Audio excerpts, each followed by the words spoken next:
Okay, so we're being given a symbol here, and we're being asked to determine if it's a digit or not. Okay, so basically, is it 0, 1, 2, 3, 4, 5, 6, 7, 8, or 9? And if we take a look, it says that the input is a character. Now, in JavaScript, when we're talking about a character, that's no different from a string with length 1. It's the same thing. They're both considered strings. Other languages distinguish. They make distinctions. That's what I was trying to say. Other languages make distinctions between a character and a string, but not in JavaScript. Okay, so basically we're given essentially what's a string of length 1. And what we want to do with it is basically just check if it's going to be a digit. That's it. Okay, so part of the challenge for this one, for me anyway, was to try to find a way to make this interesting, find a way to make this, to spice it up a little bit. So I want to look at basically as many different strategies as possible. The one we're going to start with is where we're going to use our ASCII table. We're going to take a look at our ASCII codes here, because we notice digits, like they are string characters, right? So they have these character codes, they have these ASCII codes. So basically 0 has an ASCII code of 48 and 9 has a code of 57. So let's take a look at those. Basically what we want to say is something like return, or actually, okay, first let's say let character code be assigned the value of symbol.characterCodeAt. All right, and then basically what we want to return is if that character code is between, what was it, 48 and 57? I think so, but I'll double check after. So character code and character code is less than or equal to 57. Okay, let's see if that was, let's see if those were right. So, whoops, that's the wrong thing. Here we go. Okay, so yeah, 48, 57, great. So those are the right things. Awesome. Okay, so basically this should work, I think. Let's find out. Great. Okay, so that wasn't too bad. Now, by the way, one thing I just want to say, because you might be looking at this and wondering, like, why do you do it like that? Why do you have character code as the second thing here and then the first thing over here? The reason is basically because I want to look at it like a double inequality, like in math, the way we'd look at this would be something like that, right? But we can't really do that in JavaScript, so we need to use a logical and there. So I just want to keep the character codes kind of next to each other, so it's almost like, these two, their powers combined, and they're like this. So, okay. So, okay. That is a very good suggestion, Alden. Let's take a look at that. So this one worked. Well, actually, let's just verify that it totally worked. So let's try submitting that. Great. Okay, so it's passing the hidden test.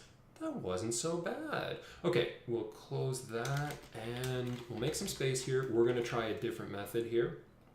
And so, yeah, instead of finding the character codes here, we'll just use the character itself, right? So we could just say something like return 0 is less than or equal to symbol, and symbol is less than or equal to 9. Let's try that. Yeah, still works. So we don't actually even need to get the character code if we want to do it this way. Yeah, so, I mean, that works just as well. I mean, okay, we could do something like charAt or something like that if we wanted to, but it's just one character, so that wouldn't actually do anything for us. So this is fine. I think it's fine. I think it'll pass all the hidden tests as well. Yeah, it looks that way. All right, cool. So we've got two different strategies we can use here. That's nice.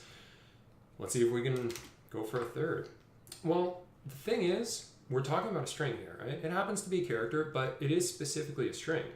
And that's kind of important because we've talked about this a few times before. When we're dealing with a string, the way we're probably going to deal with it, if we're trying to find some sort of pattern about it or some sort of property, we're probably going to use a regular expression. So we might as well go ahead and use a regular expression for this one.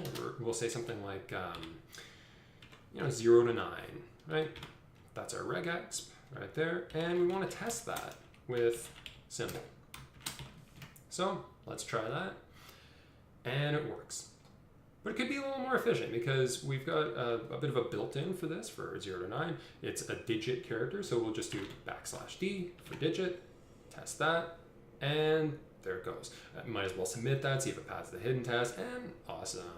Okay, cool. So this is working out nicely so far. We've got 3 different strategies. Let's see if we can go for a 4th.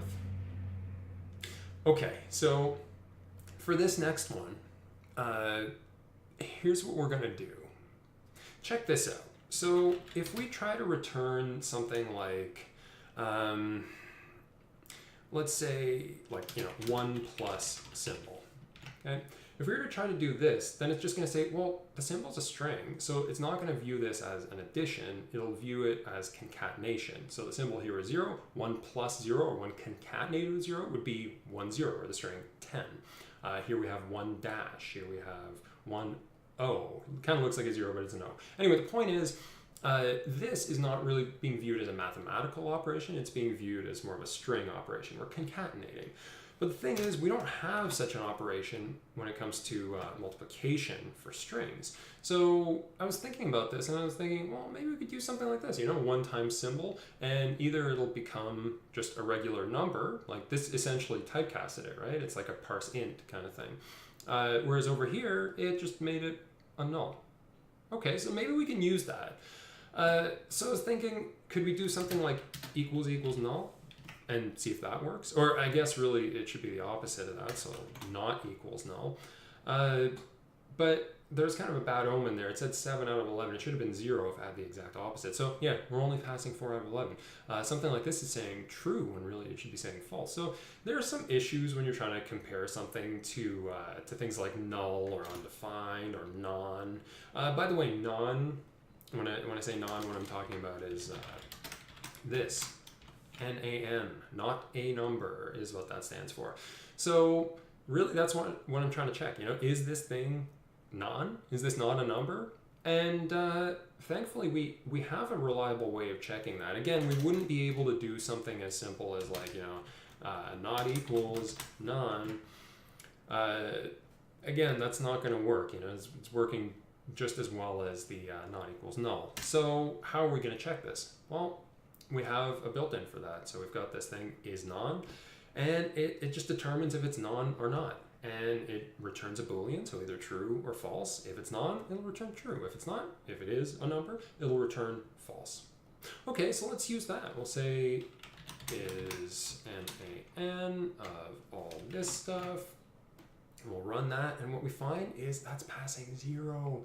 Which means we want the exact opposite of that. Not is non. We're looking to see if it is a number, not if it's not a number. So perfect, there we go. And you know what? I was kind of surprised by this, but we actually don't even need for this to be a number, which is kind of strange. Like if we were to do return isNaN of 5, for example, we'd expect a false, right? Because 5 is a number. But the thing is, yeah, so we're getting false. But the thing is, even if it was the string 5, it's still giving us false. Whereas if it was the string like, I don't know, 5a or something like that, then it would say true. That's not a number. Even though it is technically a hexadecimal number, but anyway, we don't need to get into that right now. Okay, point is, we don't need the 1 times. We don't actually need to typecast it into an integer. So that means this is actually from what I can see, the most byte efficient way of doing this. If we were code golfing, if we were trying to make our code as short as possible, this would be the way. So, and then we would probably also just call this like S instead of symbol, but we don't need to get into that. Clarity is important. So, okay, let's just make sure this passes the hidden tests. Great, it's passing. So I don't think we really need to get into any more detail here. I think we've got 4 different approaches to this one, I would say relatively simple problem. So great, we've passed the hidden tests. These are all fine, but I would say I probably like this one the best. Okay.